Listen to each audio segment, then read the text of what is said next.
Bonjour, merci d'être venu à cette présentation des SS2I au SS3I. Alors, passez après Guy Mamoumani, je ne sais pas si c'est positif, négatif, je ne sais pas ce que vous en attendez. C'était une bonne introduction. C'était une très bonne introduction à ce qu'on va dire. C'était une introduction. Voilà. Betty Moreau. Aude Amarurtu. Alors, nous intervenons au nom des BBLRH. Dans la vie, nous avons un métier. Je suis coach, formatrice.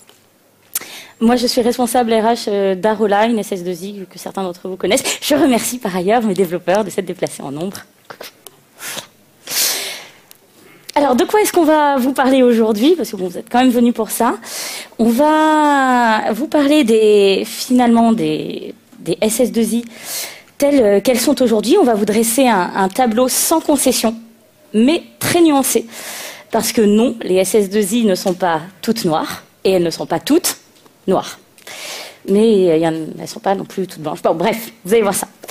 Cela dit, l'avenir pourrait être meilleur dans des SS3I. C'est un concept qu'on a inventé qui a fait bondir Guy Mamoumani tout à l'heure. Mais pas apprécié du tout. Non, il préfère ESN. Bon, nous, on avait inventé Société au service des individus de l'ingénierie informatique.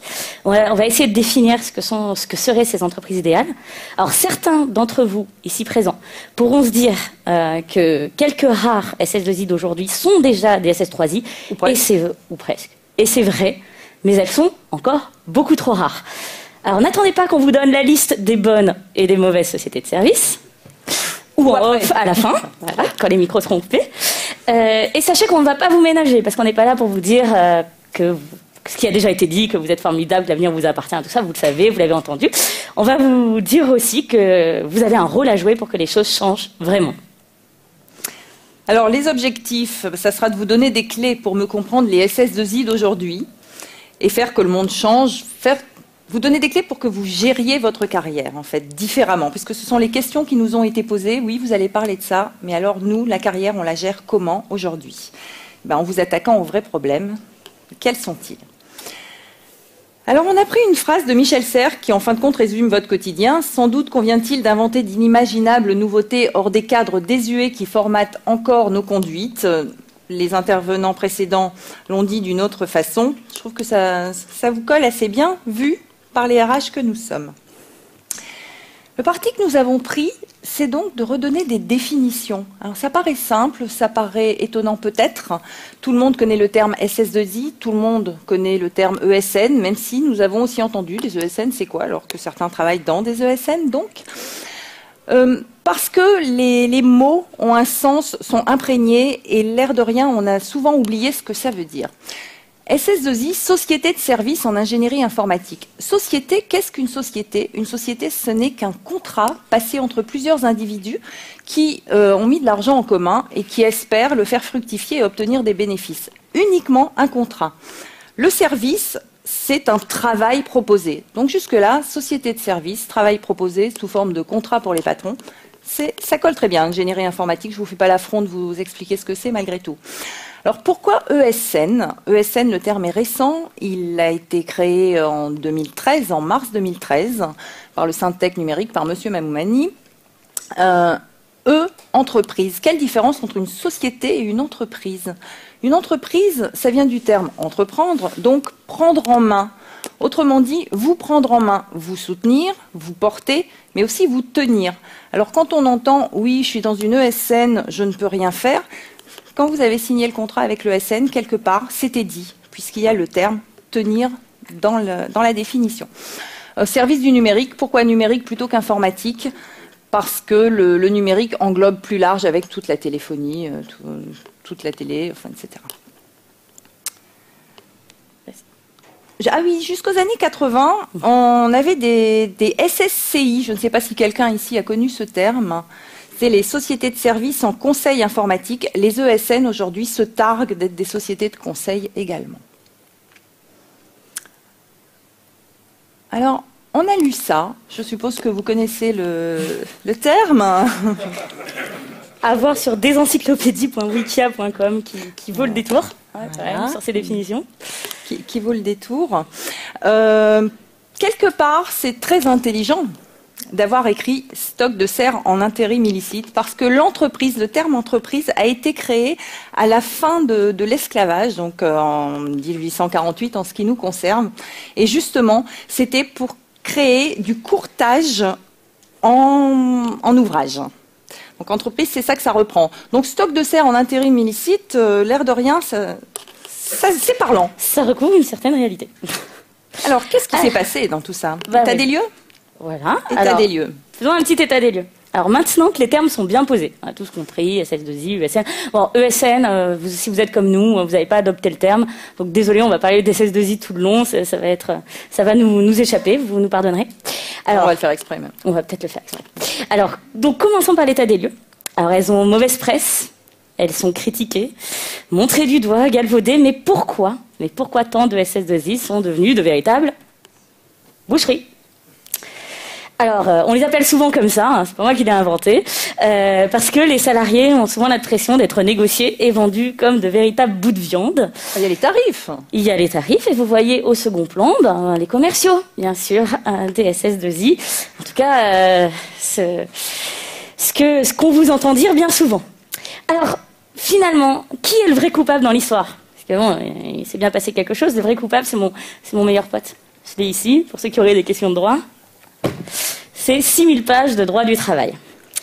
Alors, en fait, les SS2I, ce n'est jamais qu'une réponse à un besoin de flexibilité auquel le Code du travail ne répond pas.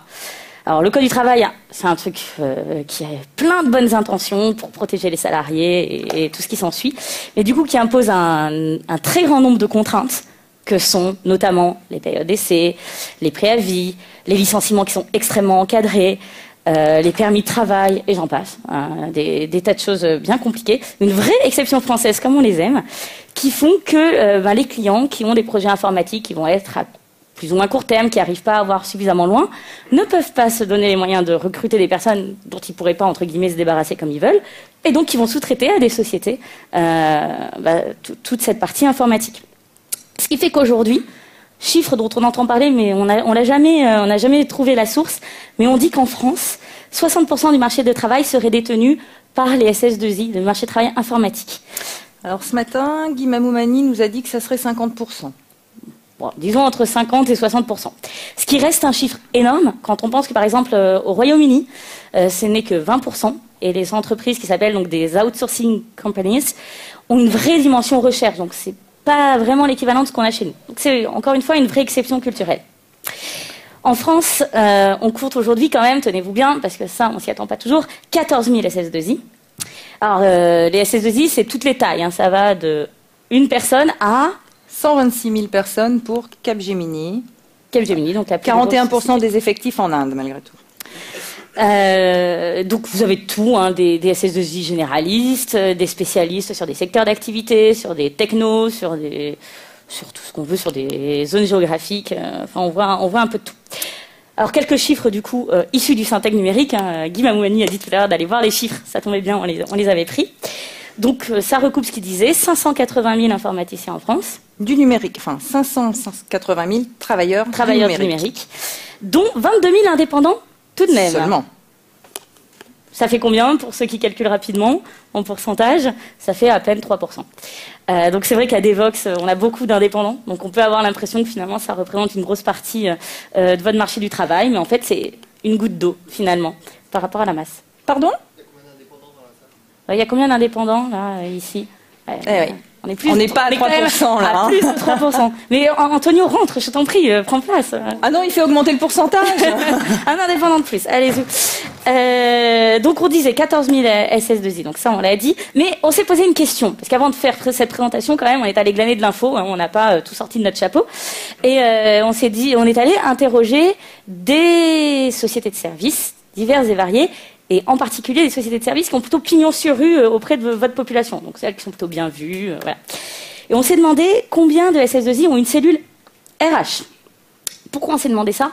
Parce que la cellule RH, c'est un bon moyen pour vous de reconnaître quelles vont être les bonnes des mauvaises SS2I.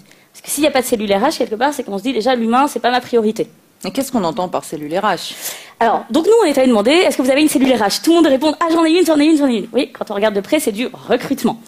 Les RH, ça ne se contente pas ça ne se cantonne pas à du recrutement et à de la paye. Alors oui, tout le monde a du recrutement, ça, il n'y a pas de souci. Toutes les SS2I ont compris qu'il fallait recruter, ça oui. Le nombre de SS2I qui ont des RH, on n'a pas pu sortir de chiffres, mais on peut vous dire que c'est extrêmement minoritaire. Sur les petites, bien sûr, les grandes, bien sûr, non, mais sur les petites tailles, 50, 100 salariés, ça reste assez rare.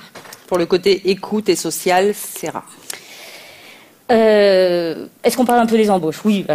Alors, sachez que 70% des embauches sur votre secteur d'activité, ce sont des Bac+5. 5, avec 3 à 7 ans d'expérience. Mais avec majoritairement des gens de moins de 6 années d'expérience. Donc on en cherche 7, mais on en prend 6. Bon. Donc, vous connaissez le problème. Alors donc les SS2I sont en quelque sorte incontournables, vous l'avez compris, et donc si vous ne faites pas de démarche spéciale, vous avez 80% de chances de vous retrouver à travailler pour une SS2I. Sauf à travailler pour un client en direct, bien sûr. Parce qu'on ne compte pas le client en direct dans les chiffres et dans la suite de la présentation. Alors maintenant qu'on a compris ça, on va s'intéresser aux problématiques auxquelles sont confrontés les SS2I. Parce que donc les SS2I ont été créés pour répondre à un besoin, ça on l'a bien compris. Et donc la question qu'on s'est posée, c'est pourquoi elles sont devenues ce qu'on disait au départ, donc des boucheries, n'est-ce pas?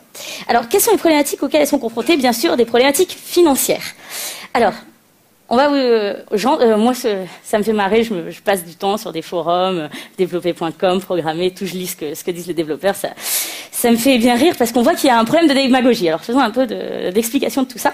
Problématique financière, donc vous coûtez ça, vous avez un salaire brut. Ah oui, nous, RH, on parle en salaire brut, on est comme ça, le salaire net, on s'en fout, on parle en salaire brut, donc déjà, on parle en général pas de la même chose. Alors sachez que le salaire brut, c'est pas ce que vous coûtez à votre société. Il faut affecter un ensemble d'autres coûts qui peuvent être assez lourds. Alors sachez qu'il y a des coûts qui sont dits chargés, c'est-à-dire qu'en plus on paye des charges dessus, parce que c'est considéré comme des avantages en nature, par exemple, et il y a des coûts qui ne sont pas chargés. Donc en plus c'est compliqué. Alors vous avez votre salaire brut, auquel il faut ajouter des charges salariales. Il y a tout un tas de taxes qui ne rentrent pas dans les charges qui sont prises entre votre salaire brut et votre salaire net. Par exemple, les taxes d'apprentissage, les taxes de formation, des cotisations diverses et variées. Rien que si vous ajoutez ces charges salariales, ça représente 40%. Donc il faut multiplier votre salaire par 1,4 pour avoir en fait le vrai salaire qu'on vous paye. Mais c'est pas tout, sinon ça serait pas drôle. Il y a plein d'autres choses qu'il faut ajouter. Les mutuelles, obligatoires dès l'année prochaine. Le CE, les sociétés de plus de 50 salariés ont un comité d'entreprise. Ça coûte une blinde. Ça coûte très très cher parce qu'il y a des frais de fonctionnement qui sont 0,2% de la masse salariale. Et après, il y a une négociation qui est faite pour le budget du CE. Vous aimez que le CE vous propose plein de choses, tout ça. Donc ça coûte extrêmement cher. Les tickets resto, ah bah ça, quand même, hein, quel développeur n'a pas son ticket resto ou son panier repas? Là, pour le coup, c'est non chargé, mais voilà. Les frais, bien sûr, hein, vous invitez votre client à manger au resto ou autre, bon, tout ça, ce sont des choses à prendre en compte. Les transports, bien sûr, on paye la moitié des transports, ça coûte à l'entreprise, et puis certains payent plus. Par contre, si on paye plus de la moitié des transports, c'est chargé, donc ça coûte extrêmement cher. Le loyer de la société, hein, faut pas l'oublier. Le matériel, les ordinateurs, les chaises, les bureaux, etc. Le salaire du staff, c'est mon salaire. Le salaire des commerciaux que vous adorez. Le temps passé ici. Le temps que je passe à Devox, ça je suis payée. Ça. Merci à Rola. Les outils de com, ah bah oui, il faut quand même un site web, il faut des goodies, on adore tous avoir nos balles anti-stress, ça si vous saviez combien ça coûte. Les arrêts maladie, ah oui, bah oui, quand vous êtes en arrêt, vous ne produisez pas, donc ça c'est quelque chose qu'il faut provisionner, donc un minimum prévoir, mettre de l'argent de côté pour ce genre de choses. Les intercontrats, bah oui, hein, tout le monde a passé au moins un jour de sa vie en intercontrat, sinon donnez-moi tout de suite le nom de votre société, il faut que j'aille leur parler. Mais donc ça coûte évidemment extrêmement cher. Les formations, les conférences, les événements, le sponsoring, ben oui, toutes les sociétés là qui sponsorisent Devox, ça se compte en plusieurs milliers d'euros. Le recrutement, parce que bien sûr il faut recruter, et donc il faut acheter des annonces, si vous saviez combien ça coûte. Une annonce sur Monster, c'est 800 € pour un mois. Les accès au CVTech, aller sur les stands, sur les forums étudiants, enfin bref, ça fait des coûts, hein, comme vous pouvez le voir. Alors, faisons un petit calcul, deux petits calculs pour vous montrer finalement la réalité de la marge dans les sociétés de services. Si on prend, donc, pour avoir le coût réel, il faut prendre un salaire brut multiplié par un coefficient qui va être entre 1,8 et 2,2. Donc 1,8, ça va être pour plutôt des petites sociétés qui maîtrisent leurs coûts, hein, qui vont pas faire trop de com, qui vont pas... les plus grosses vont être plutôt vers 2,2 parce qu'il y a plein de frais fixes en plus, il y a les commerciaux qui ont parfois des voitures. Donc en fait, vous prenez votre salaire brut, vous le multipliez par 2,2. Donc, pour le petit jeune, là, vous savez, le jeune diplômé qui sort, qui négocie à fou et qui est à 36 000 euros. En fait, il coûte 64,8 euros à la société. Je vous rappelle que dans le Syntec, on travaille 217 jours, théoriquement. Voilà. Petit calcul tout bête. Pour ne pas perdre d'argent, la société de service doit avoir un TJM, donc pour ceux qui ne sont pas familiers, un taux journalier mensuel, donc en fait un prix de vente, prix de la viande, 299 euros pour ne pas perdre d'argent. Donc à partir de 300 euros, c'est bon, on est rentable. Donc si on vend le développeur à 320 euros, ce qui est ce qu'on peut retrouver facilement sur des jeunes diplômés, et bien finalement la SS2I à l'année ne gagne que 4 640 euros sur le dos du développeur. C'est pas tant que ça, finalement. Et pour un salaire à 50, oui, parce qu'on monte, hein, on est développeur, on est fier de ce qu'on fait, on progresse, on se fait augmenter, tout ça, on est vite à 50. Et bien alors, à 50, le TJM doit être entre 415 pour ceux qui ont un coefficient à 8 et 507 pour ceux qui ont un coefficient 2,2. Finalement, ce n'est pas si rentable que ça. On les plaint ? Voilà, plaignons-les un petit peu. Plaignons-nous. Voilà pour les problématiques financières. Mais il n'y a pas que ça. On a aussi des problématiques commerciales, évidemment. Donc on est sur un marché saturé et très concurrentiel. C'est-à-dire que vous voulez tous les mêmes missions. Vous voulez tous les super technos qui font trop rêver, les bonnes pratiques de dev incroyables. Je veux faire du Kanban et puis si possible du Ruby. Et puis si possible dans cette start-up formidable dirigée par cet expert génial qu'on adore, Doucet, qui a fait une super conférence à Devox. Bref, vous les voulez tous. La petite mission en COBOL dans la vieille banque Hyperclite, ça, personne ne la veut, celle-là. Résultat, tout le monde va vouloir la même mission et c'est vrai que commercialement, c'est un peu compliqué. Et notez également que la rémunération des commerciaux est très souvent, si ce n'est pas systématiquement, proportionnelle au chiffre d'affaires qu'ils génèrent. C'est-à-dire que le commercial gagne plus d'argent si vous êtes en mission que si vous êtes en intercontrat. Donc lui, il a intérêt à vous placer sur une mission, quelle qu'elle soit. Tout comme dans l'absolu, il a intérêt à vous vendre cher. Mais. N'est-ce pas? Mais. Pardon, je suis mon raisonnement. Donc on a bien compris que le grand méchant loup de l'histoire... Est-ce que c'est le commercial? Est-ce que c'est le commercial ou est-ce que ça serait pas plutôt le client? Pourquoi le client? Parce que finalement, tout le monde se plie à l'exigence du client. Le client, il veut le type formidable, donc le gars qui fait du Kanban, Ruby, etc. Il le veut maintenant, tout de suite. Il veut parfois un volume important. Il veut 15 super développeurs, mais disponibles demain, bien sûr.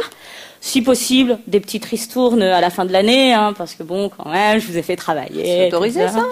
Les RFA, oui, les remises de fin d'année sont autorisées, sont cadrées, mais sont autorisées. Donc finalement, tout le monde se cache. Quand on dit derrière le client, on veut surtout dire derrière le service achat du client. Vous savez, ces grosses sociétés qui ont des services achats qui tirent les TJM vers le bas, disent non, tu me donneras 10 développeurs expérimentés à 350 euros, et le commercial qui veut sa paye à la fin du mois qui dit oui, bien sûr. Bien sûr, le même client, il préfère un interlocuteur. Plutôt que de parler à 10 indépendants ou à 10 commerciaux, il préfère en avoir un en face de lui qui lui fournit 10 personnes. C'est quand même plus facile. Donc, c'est quand même pas facile. Hein. Donc, on va les plaindre.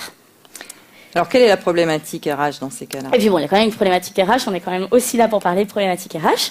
Donc, il faut recruter massivement parce que comme vous l'avez vu, finalement, ça n'émarge pas tant que ça. Donc en fait, il faut recruter le plus possible pour pouvoir amortir les coûts, pour pouvoir fournir au client la personne dont il a besoin tout de suite.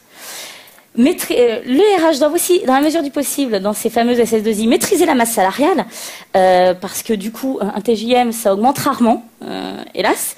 Donc quand le développeur, tous les ans, il vient dire à son entretien annuel, je vais être augmenté, ouais, ton TJM, il bouge pas.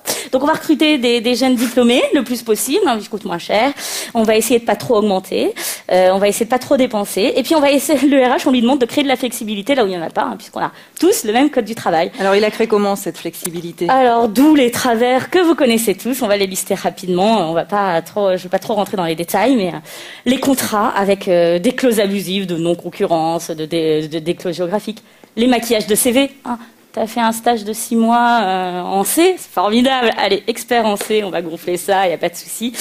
Le culte du secret, hein, la SS2I, elle n'aime pas qu'on connaisse les TJM, qu'on connaisse les rémunérations des autres, parce que garder l'information, c'est garder le pouvoir, bien sûr. Recruter vite, placer vite. On recrute n'importe quoi, c'est pas grave, on maquillera le CV après, on placera le client sans... N'importe qui? Bah, n'importe quelle viande. Ah oui, pardon. On trouvera toujours un moyen de le placer en maquillant un peu le CV. Une opacité sur les systèmes de rémunération, parce qu'il faut un peu noyer le poisson. Ah, tu vas gagner 36. Ah oui, mais en fait, c'est 26 plus tel frais, plus tel truc que je toucherai pas, ou à la fin de l'année, ou enfin bon, bref. Vous avez tous connu ça. Bien sûr, pas de formation, ça coûte trop cher, ça fait faire du chiffre d'affaires, vous facturez pas. Et puis finalement, toutes les sociétés convergent vers un modèle unique, hein, parce qu'elles s'adressent tous aux mêmes clients, elles recrutent toutes massivement. Bref, toutes les grosses SS2I, c'est un peu les mêmes. Et on vous demande, vous aussi, de converger vers un modèle unique. Vous voulez être augmenté, va falloir devenir chef de projet, les cocos, parce que le TJM, il est quand même mieux que celui du développeur. Hein. Donc, si tu veux être augmenté, change de métier. Bref, tout est rose. N'est-ce pas? Dans une ESN, nous l'oublions pas. Dans une ESN, merci. Alors, puisque... je ne sais pas ce que vous en pensez, mais... Vous avez le temps de le lire? Vous avez le temps de voir la réalité? Je ne sais pas ce que vous en pensez, mais nous, en tout cas, on se dit que ce modèle n'est pas parfait. Et je pense que vous êtes un peu d'accord. Enfin, qui ne vous convient pas, semble-t-il, et que ça serait peut-être le moment de dire stop. Et là, maintenant, on va commencer à parler un peu de vous. Si vous n'étiez pas des ressources humaines, mais autre chose, vous êtes les actifs de l'entreprise, en fin de compte. Il y a une tribune qui a été publiée mi-novembre sur LinkedIn, où Bernard Marr interroge sur la pertinence du terme ressources humaines, justement. Et il a proposé les termes suivants. Talent. Un talent, c'est bien gentil, mais c'est pas seulement de la virtuosité. Quand on y réfléchit un peu, je reviens encore à mes définitions, hein, c'est un peu la semeuse, Madame Larousse, aujourd'hui. Les talents, c'était de l'argent, tout simplement. Donc, on va exploiter l'argent sur votre dos, éventuellement. Le deuxième terme proposé, c'était du patrimoine. Un patrimoine, c'est quoi? C'est de l'argent qu'on fait fructifier, on s'assied dessus et on récolte derrière. Je vous laisse associer. Hein. Des relations. Est-ce que vous êtes uniquement des relations? Alors, il faut savoir que c'était quand même un ancien terme dans les RH. C'est l'ancien terme des ressources humaines des années 80. Parce que les RH, on est comme vous, on change de nom. Tout ça. Il y avait le service du personnel. Le service du personnel prenait la paye, le côté juridique et tout le reste. Et le volet social, c'était le côté relationnel. Alors, on a réfléchi, avec toujours ce R, à vous proposer éventuellement le terme richesse. Parce que...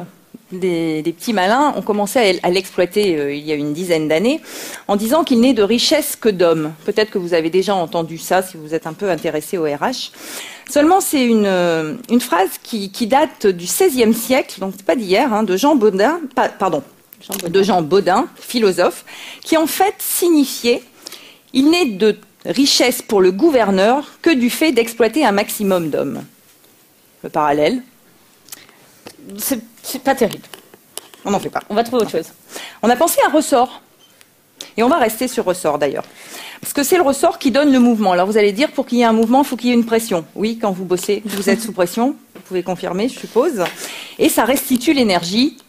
Ça produit ce qu'on attend de vous. Alors après, à chacun de voir dans quoi vous vous retrouvez, hein, dans les termes. Si le terme richesse vous convient, pourquoi pas.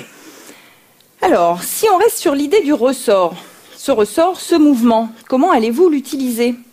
Est-ce qu'on est... Oh oui, pile poil, vous pouvez regarder vos montres. Hein. Nickel. Aujourd'hui, jeudi 17 avril à 12h, comment être disruptif? On a beaucoup parlé de disruptif. On a beaucoup parlé de disruptif, mais on a repris le terme, hein, toujours notre petite marotte de RH. Quand on n'est pas dans le code du travail, on est dans le DICO, ou sur Wiki, hein. Le premier sens, c'est la charge électrique qui explose et qui produit une étincelle, ça, on connaît. Le deuxième sens de disruptif, c'est qu'il sert à rompre un ordre établi. C'est-à-dire qu'il y a une action réelle menée. Quand vous dites être disruptif, c'est bien, mais c'est faire en sorte d'être disruptif. C'est-à-dire que c'est à vous de vous prendre en main, en quelque sorte. C'est déjà dit. C'est pas passif, c'est une action. Alors, dans le cas présent, c'est bien, on n'est pas dans de la physique, hein, mais qu'est-ce qui serait le plus approprié pour être disruptif? Est-ce que ça vous parle, ça? Parce que nous, en RH, on aurait tendance à dire « yoc ». Ouais, yoc. Yoc. Ouais. Mais on n'est pas des RH de SS2I, non. Non. On est quoi, nous? On va se faire moderne comme vous, là. Voilà. Ah, c'est pas un striptease de filles, je ne veux pas l'entendre, je ne veux pas le voir quitter. Alors, on essaie un peu de coller à l'image, paraît-il, du geek plus relax. L'inversion de contrôle, plus sérieusement. et donc IOC. IOC. On savait vraiment ce que ça voulait dire. Il y aurait peut-être une solution. Inverser le contrôle, prendre en main les choses vous-même. Est-ce que la solution, ça serait pas de devenir indépendant? De quitter les fameuses SS2I et d'aller voir ce qui se passe ailleurs? Sortir du bocal. Mais indépendant, c'est quoi? C'est être disruptif et innovant. Alors tout à l'heure, on a entendu, c'était Quam qui nous a parlé d'innovant. Il disait être innovant, c'est quoi? C'est rien. Bon, certaines personnes se disent innovantes alors qu'elles ne le sont pas. L'innovation, en fait, c'est simplement changer un procédé dans un processus global. Donc le processus global va être le même. Il y a le contrat, il y a l'action, il y a le livrable. Mais la différence, l'innovation, c'est que ça ne passe pas par la SS2I, c'est que ça passe par vous au moment de la signature du contrat. L'objectif étant toujours le même, bien sûr, de servir le client. Mais bon, c'est bien gentil d'être indépendant, mais est-ce que l'herbe n'est pas plus verte ailleurs? Est-ce qu'il n'y a pas trop de barrières? Quelles sont-elles? Est-ce qu'elles sont protectrices? Est-ce qu'elles sont limitantes? Les deux? Alors oui, être indépendant, ce sont des avantages et des contraintes. Alors les avantages d'abord. On va commencer par les avantages, on fait positif. Parce qu'il y en a plein quand même. Alors le choix des missions, c'est vous qui décidez de les prendre ou pas. Travailler aux heures souhaitées, on reviendra sur le travail, sur le télétravail dont vous parlez. Les missions trouvables par le bouche à oreille, je vais vous commenter ça après. La création de votre propre marque. Attention avec l'image qui va avec. Vous pouvez être acteur incontournable et irremplaçable, bien sûr. Ça, ce que vous vous approchez là comme avantage, c'est une petite annonce qui est passée sur Twitter, comme vous pouvez le constater. Elle a été découverte par la personne qui a la mission, qui a décroché la mission au bout de 43 minutes après sa publication. Mais il n'y a pas eu que ça. Au bout de 10 minutes de publication, l'annonce passée a reçu le commentaire suivant d'un site collecteur de freelance et de recruteurs. Avez-vous pensé à trouver votre freelance idéal sur... Alors, je ne vous donne pas le nom, ou après. Et 7 minutes plus tard encore, le demandeur répondait « Pourquoi utiliserais-je un réseau que je ne connais pas? Je recherche dans mes contacts, je n'ai pas le temps de qualifier un inconnu. » Donc ça, quand vous êtes indépendant, effectivement, vous pouvez vous trouver dans cette situation-là. Pour la petite histoire, 43 minutes, 20 minutes plus tard, premier coup de fil, le lendemain, le contrat était passé pour un certain nombre de mois. Donc un très bon exemple d'une facilité à trouver une mission, mais si ça fonctionne. Mais qu'est-ce que ça sous-entend quand même? Pas mal de choses. Ça sous-entend que l'indépendant en question avait déjà son réseau. Donc il suivait les bonnes personnes, il était connu, qu'il était expert, tueur, qui répondait quand même au cahier des charges, et puis, last but not least, qu'il était disponible tout de suite. Et donc, finalement, ça signifie quoi? En intercontrat. Qu'il n'avait pas de travail à ce moment-là. Parce que oui, être indépendant, il y a plein de contraintes. Il y en a d'autres, oui. Contraintes de rentabilité. On va reprendre cette histoire de 50 KE pour un bénéfice net de 50 000 € en tant qu'indépendant. Ça se passe comment? Le bénéfice net, c'est le chiffre d'affaires moins les charges. Alors les charges, ce ne sont pas les impôts, les cotisations RSI, tout ça. Les charges, ce sont ce que tu as dit tout à l'heure, le loyer, la mutuelle, le transport, le repas, le consommable, bon, quand vous faites un démarchage client. Ce qui veut dire pour un bénéfice net de 50 000 €, on peut avoir un chiffre d'affaires de 60 000, comme on peut en avoir un de 150 000. C'est très, très variable. À ça, il va y avoir l'impôt sur les sociétés. On va enlever 15% jusque 38 KE et ensuite 33%. Il va y avoir un prélèvement d'impôt sur le revenu, il va y avoir, ce qui est de 21%. Il va y avoir le RSI parce que vous êtes au régime de sécu des indépendants. Les prélèvements sociaux divers et variés. Résultat des courses, qu'est-ce qui va vous rester? Deux hypothèses. Soit vous prenez des dividendes parce que vous n'avez pas besoin d'avoir une fiche de paye, vous ne comptez pas faire des prêts. Donc là, les dividendes, vous allez toucher un peu plus de 18 000 €.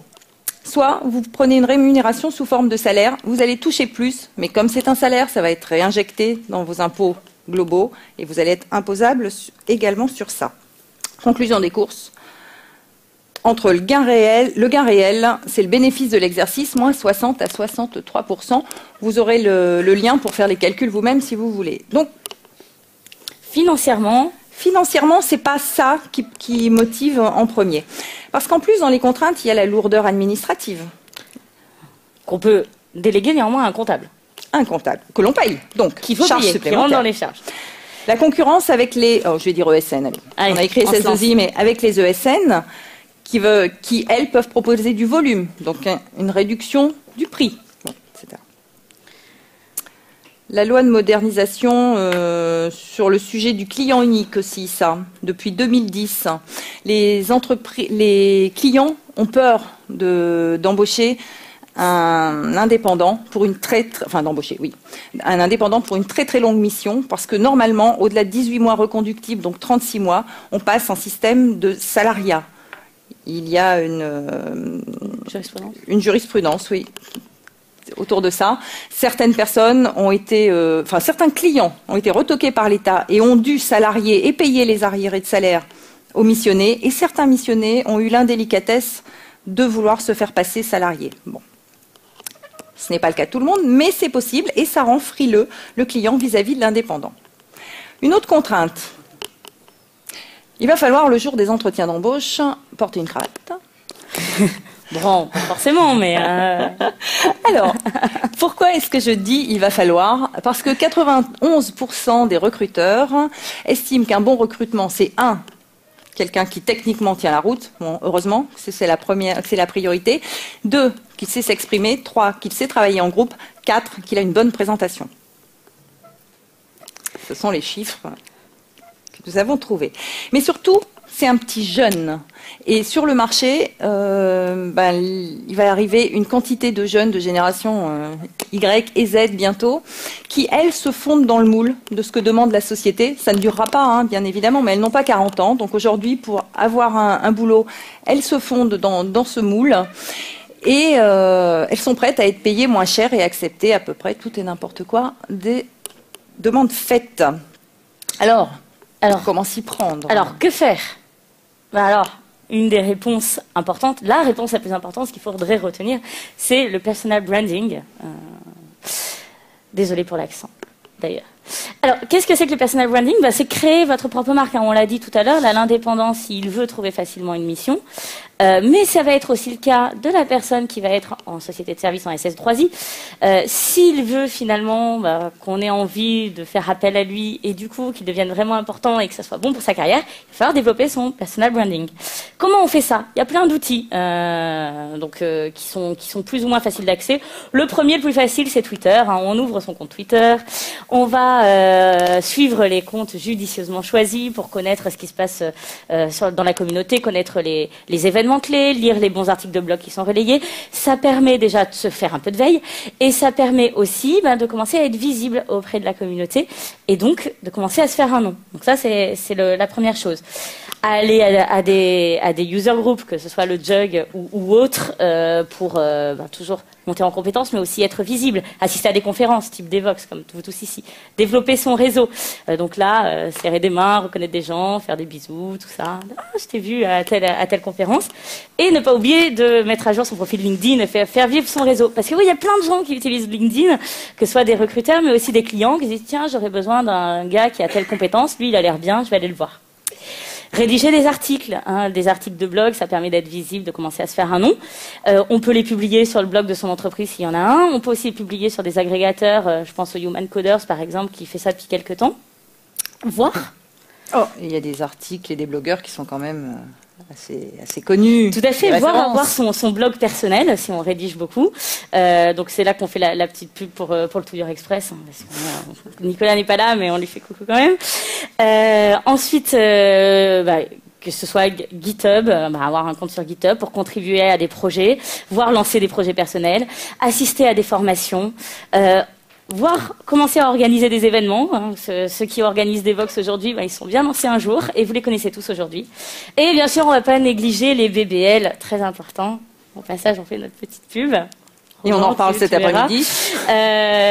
Donc, faire venir des gens, mais aussi devenir blagueur, parler de son expérience, de son expertise, permet de se faire connaître, n'est-ce pas? Alors, l'individualisation de la carrière, en gros, c'est quoi, en résumé? En gros, individualiser votre carrière, donc prendre votre carrière en main, qu'est-ce que c'est? C'est faire vos choix et les assumer. C'est-à-dire qu'on ne devient pas un dev par hasard, il faut une vraie motivation qui tienne la route.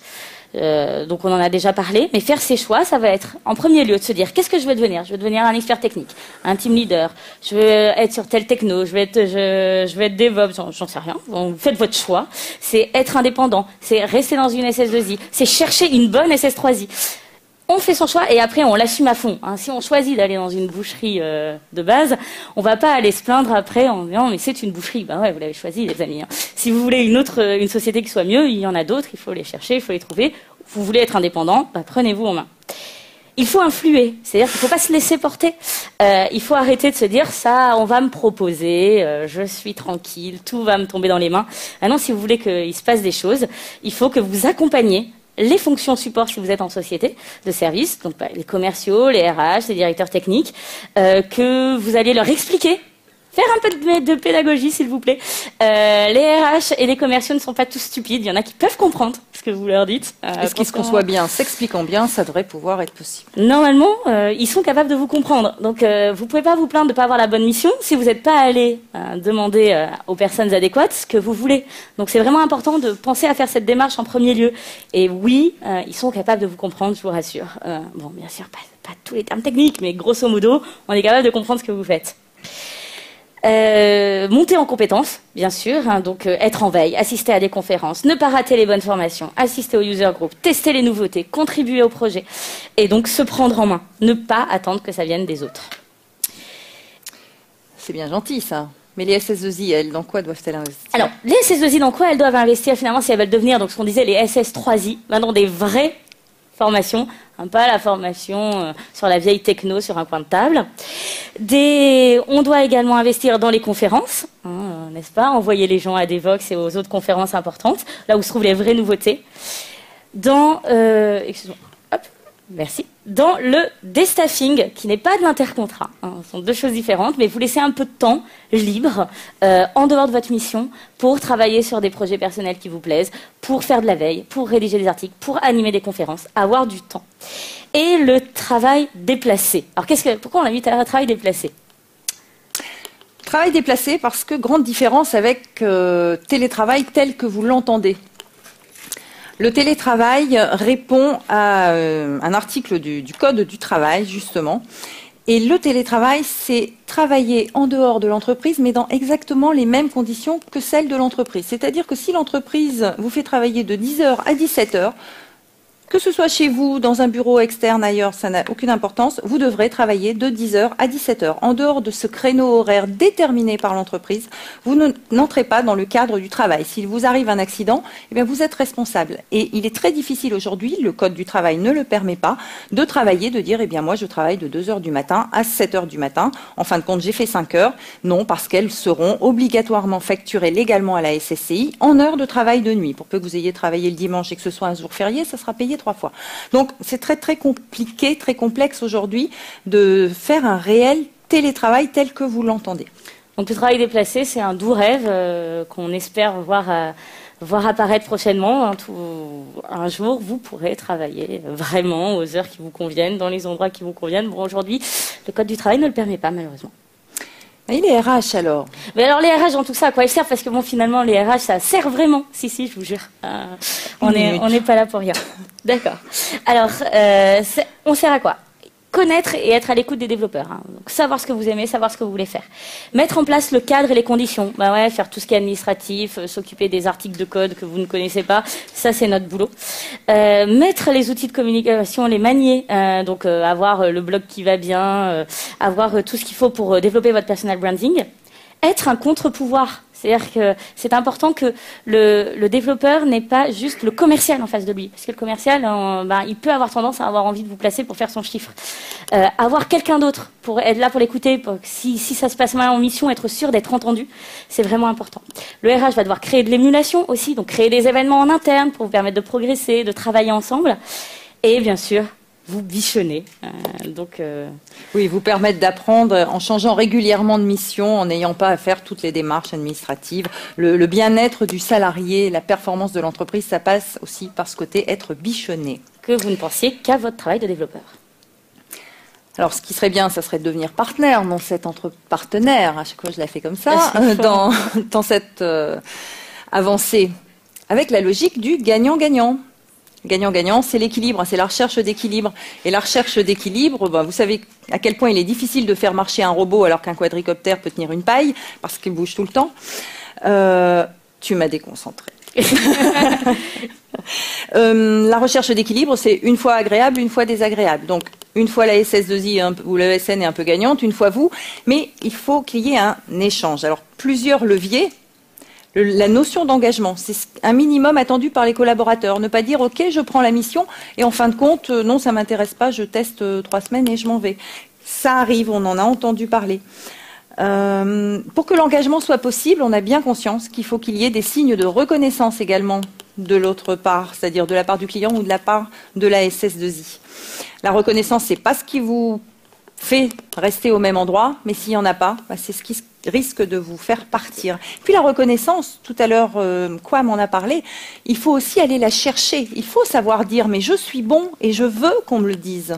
Ne pas attendre, là encore, que ça tombe. On n'est pas des enfants. Et ça doit donc être impulsé par les deux parties. Alors en fin de compte, si la SS3I c'était une ESN aux méthodes agiles, mais agile, toujours pareil, dans le sens littéral du terme, dans le sens alerte, souple, et non pas passer de vos cycles en V à un cycle, un Scrum, un Sprint et compagnie. Pas du tout. L'agilité réelle, pas replaquer de nouveau un process. La principale idée, c'est de vous permettre d'être vous-même, de vous faire plaisir en vous épaulant. Et la principale idée, ça passe par le changement du code du travail. C'est lui qui doit être surtout plus souple pour permettre d'être vous-même. Alors nous, on avait aussi vu ça dans Être vous-même, mais on a rencontré un gros problème qui est le suivant. Voilà. Eh oui. Donc on n'en parle pas. Donc on n'en parle pas. Voilà. Alors, pour accélérer la naissance de la SS3I, pourquoi on a dit accélérer la naissance et non pas laisser naître la SS3I? On a parlé de disruptif tout à l'heure, on a dit que c'était une action.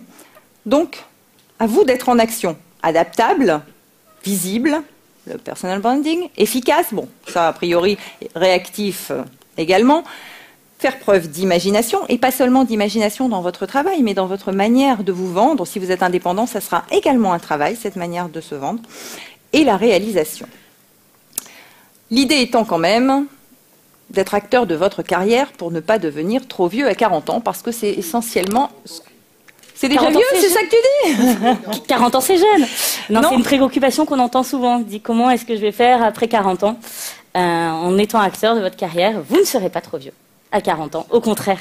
Pardon?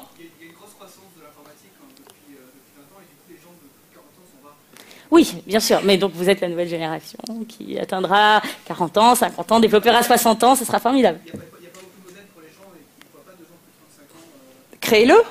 C'est ce qu'on dit depuis tout à l'heure. Faites, prenez en main. Non, mais ça se crée dès maintenant. Il vaut mieux pas s'y mettre à 39 ans et demi, sinon ça va être compliqué. Oui, c'est ça. C'est la prise en main dès aujourd'hui. Alors pour ceux qui ont 38 ans et demi, ils seront les modèles.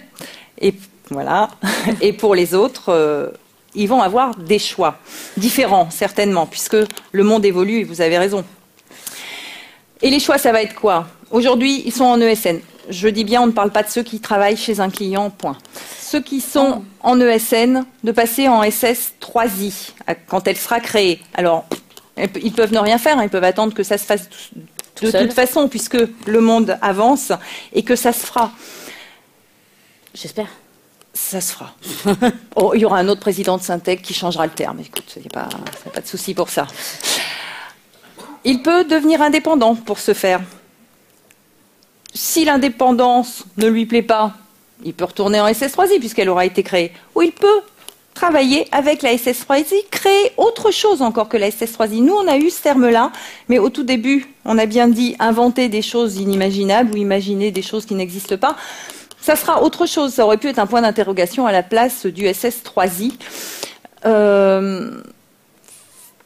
imaginer faire pourquoi pas des groupements d'indépendants? Il en existe Il en quelques-uns. existe déjà quelques-uns. Vous en connaissez. Et pour la majorité d'entre vous, eh bien, faire bouger sa SS2I pour qu'elle devienne une SS3I, avec tout ce qu'on a dit précédemment. Parce qu'on a dit que l'avenir, on ne pouvait pas le prévoir, Oui. mais qu'on peut quand même y participer. Exactement. Ça tombe sur vous maintenant, systématiquement, forcément. Alors, vous êtes né développeur Finalement, pour être des développeurs en SS3I, en SS3I. finalement. Alors, une petite feuille de route, ce qu'il faut retenir, finalement, de votre présence ici, en 3 points. Comme ça, c'est bien visuel. Prenez des photos, voilà. Affichez-le, n'est-ce pas, Cyril, comme tu dis souvent, sur la porte de la salle de bain, à se souvenir. Le personal branding. Oui, du bon côté de la porte, hein, pas... Le personal branding, pour le voir tous les matins en se rasant ou autre. Influer, donc l'influence. Et puis, bien sûr, oser. Oser de faire bouger les choses, oser de proposer des choses nouvelles, oser de devenir indépendant si vous en avez vraiment marre des sociétés. Oser lancer le pavé dans la mare, le pavé de 1968 qu'on est allé retrouver quelque part, si vous avez suivi la keynote. Alors, en conclusion, c'est par la porte étroite de l'utopie qu'on entre dans une réalité bienfaisante. Oui, aujourd'hui, c'est utopiste ce qu'on propose de dire une SS3I, un code du travail différent, tout le monde indep, tout le monde dans la rue, allez, et puis ensuite créez vous-même le modèle SS3I sorti de votre indépendance. Oui, mais pourquoi pas? La porte, elle est là, à vous de l'ouvrir. Il y a celle-ci aussi, puisque c'est la conclusion. Et puis, à vous de l'ouvrir et de nous retrouver pour les BBL tout à l'heure. Bof BBL à 21h30, on fait un peu de pub en passant. Voilà. Merci. Est-ce que vous avez des questions? On a 4 minutes. Est-ce que vous avez des questions? Oui. Oui. Oh, on a des questions, attention. C'est la même? Oui, est-ce que c'est la même question? Juste revenir, j'ai trouvé votre truc très très intéressant et Merci. Merci. revenir sur une petite imprécision. Moi je suis indépendant. Possible. Et par rapport à mon chiffre d'affaires hors taxe, c'est 70% net que je touche en fait, vraiment tout revenu. Donc vous n'êtes pas du tout sur les mêmes chiffres et j'aimerais vraiment que, jeter un œil à votre calcul ou à votre outil pour essayer de corriger parce que je pense que c'est pas véhiculer la vérité, c'est un peu dommage. Et ça change aussi peut-être un peu la donne sur le fait que à un moment donné, vous dites que ouais, quand on est indépendant, on peut basculer vers des S3I. Oui. C'est pas si simple en fait. Parce que les S3I, ça restera entre guillemets un mode salarié. Tout à fait. Oui. Oui, et puis rebasculer, c'est vrai que c'est difficile parce que quand on est indépendant, on a des charges en décalé également, ne serait-ce que ça. Si vous voulez repasser en SS3I, vous allez payer pour les années précédentes, donc le salaire que vous allez toucher va servir à payer les charges des années précédentes en tant qu'indépendant. Il y a plusieurs choses qui sont complexes, effectivement. Le calcul, vous le retrouverez, parce que ce slide, vous l'aurez sur, je pense, entrepriseindividuelle.info. Vous entrez des chiffres, il vous colle le calcul avec le détail de tout ce qui existe. Alors, sachant que les premières années, on n'a pas toutes les mêmes cotisations, on ne met pas systématiquement 21%, donc vous avez dit 70. Je connais très bien ce chiffre dans votre vidéo, effectivement, la personne qui a fait les calculs est très sérieux et c'est très fiable. Je suis encore plus étonné du coup que ça marche pas, que ça tombe pas sur la vidéo. Bon, je vous laisserai le refaire. Hein. Si vous gagnez mieux, tant mieux. Travaillez plus pour gagner plus, non? C'était quoi ça? Oui, vas-y. Le calcul de Jean-Baptiste, si vous voulez, je l'expliquerai. D'accord, ok, parfait. Olivier. Alors merci déjà pour la présentation. Merci. C'était assez bien, assez inspirant. Par contre, j'ai juste une petite question. On a présenté, on va dire, je pense qu'il y a un vrai problème, on va dire, dans la démarche RH, effectivement, des 3/4 de la SSJ, quand elle existe, parce qu'elle n'existe pas vraiment, de toute façon. Vous avez parlé des formations, vous avez parlé du fait d'être acteur de cette formation, mais d'essayer de ne pas se retrouver après 50 ans, avoir fait le même boulot dans le textile, de se retrouver sans taf, parce que de toute façon, ça n'existe plus. Par contre, il y a un truc que je ne peux pas forcément arriver à cautionner ou à comprendre, c'est vous n'avez pas du tout parlé du modèle économique alors à mettre en place. En gros, on reste sur un modèle économique qui fait que la seule intelligence, la seule efficacité que peut tirer une SS2I ou 3I au fur et à mesure des années, c'est toujours la même chose, c'est-à-dire soit recruter en masse, soit gagner de la marge en vendant de plus en plus cher les personnes et vendre de plus en plus cher une personne. C'est aussi la conserver sur son domaine de compétences. C'est aussi la conserver année après année sur quelque chose qui, à terme, ne vaudra peut-être plus rien, mais la rareté aidant, de toute façon, ça va être de plus en plus cher. Oui. Du client lourd à l'heure actuelle. Le client lourd, c'est quelque chose qui est assez... Oui, tout à fait. Effectivement, on n'a pas insisté là-dessus, mais quand on parle de personal branding, quand on est en SS3I, SS2I, SS3I, c'est que ça marche aussi quand on est en société. C'est-à-dire, si vous créez votre propre marque, les clients vont vouloir faire appel à vous. Et être expert, être reconnu, c'est avoir aussi un TJM plus important. C'est avoir, du coup, un salaire qui peut suivre. Le problème aujourd'hui du développeur en SS2I classique, c'est que il est cantonné. Enfin, vous êtes de la main d'œuvre moderne, quoi. Enfin, c'est terrible, mais vous êtes les usineurs modernes.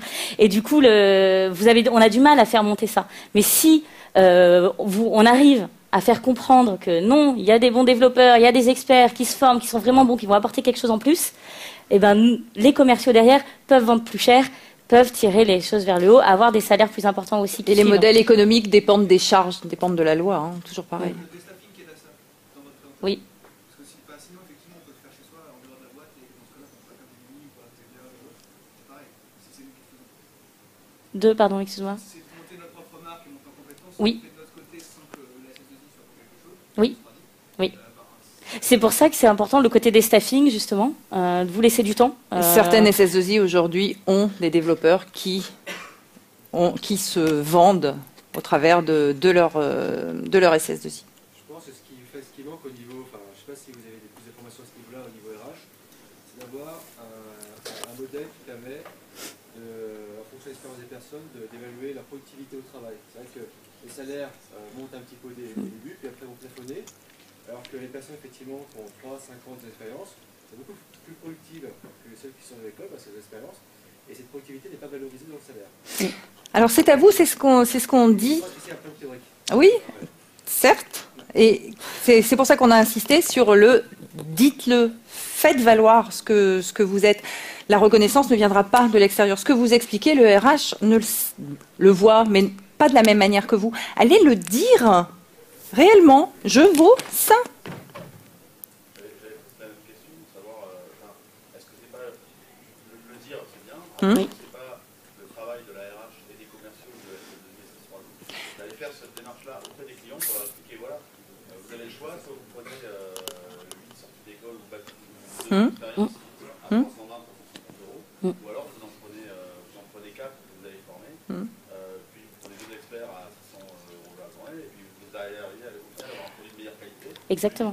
Alors ça s'appelle un cercle vertueux, mais dans le cercle, il faut que tout le monde y soit. Oui. Et ne pas dire c'est le travail de l'autre. Moi, je suis basé sur Paris, donc c'est un marché de travail qui est très différent sur Bordeaux. Aujourd'hui, les GM sont tous calés à peu près pareil. Ouais. Et de toute façon, les clients grands comptes ne discutent qu'avec les grosses SS2I. Et puis, C'est fait. par exemple, on a Olivier Croisier qui est venu sur Bordeaux. Il a fait la moitié de sa première année, il l'a fait à Paris parce qu'à Bordeaux, il ne trouve pas d'émission à Il y a aussi l'éducation du client à faire, effectivement. Ouais, donc, en fait, je connais bien cette problématique-là, et c'est encore, près de Bordeaux, c'est encore pire à Niort. Certainement. Mais que vive la province. Non, parce qu'il y a beaucoup de gens dans le coin, à Bordeaux, etc., qui vont bosser sur Niort. Et en fait, la Ou à Paris, problématique, même. celle-là, c'est celle qui est imposée par la direction achat. Oui, c'est Le grand méchant loup de tout à l'heure. Et en fait, c'est quelque chose qui est extrêmement vicieux et néfaste pour les sociétés elles-mêmes. Parce que comme vous dites, en fait, cette stratégie des directions achats, elles imposent aux SS2I de n'embaucher que des profils juniors. Et du coup, font en sorte qu'il n'y a pas d'experts et du coup, font perdre de la valeur aux sociétés. Donc c'est un cercle extrêmement vicieux. Parce que... Puis pour le coup, à mon sens, et il faut que j'affine mes arguments, mais je pense est illégal en fait en France, parce qu'il y a des modèles de société qui imposent à d'autres sociétés qui sont les SS2I, j'aime pas du tout le terme ESN, qui imposent aux SS2I leur direction stratégique, ce qui est en l'occurrence illégal. Les services achats dépendent des actionnaires, des grosses boîtes. Enfin, on est en cascade. Juste pour répondre en 2 mots, il existe aujourd'hui des bonnes SS2I, vous les connaissez. Voilà. Ce qu'il faut, c'est qu'elles travaillent ensemble. Pardon ? faudrait qu'elle sorte de Paris déjà. Et non, mais c'est en travaillant ensemble. Il y a des clients qu'on commence à éduquer, on les connaît, ils sont peu nombreux, mais il y a des clients qui ont compris ça, qui sont prêts à payer plus pour avoir des experts. Et c'est en travaillant ensemble, les bonnes SS2I travaillent ensemble pour créer ce modèle. C'est long et c'est l'affaire de tout le monde. Oui. Oui. T'as vu là? Oui. Au sein d'une entreprise, on est sur des postes de coût. On est sur Oui. des postes qui, un peu comme un développeur, on va lui dire bah, tu me coûtes de l'argent. La différence, c'est que le service RH ou le service achat, bah, techniquement, de manière, je pense pas du tout illégale par contre, a la possibilité, entre guillemets, de gagner de l'argent.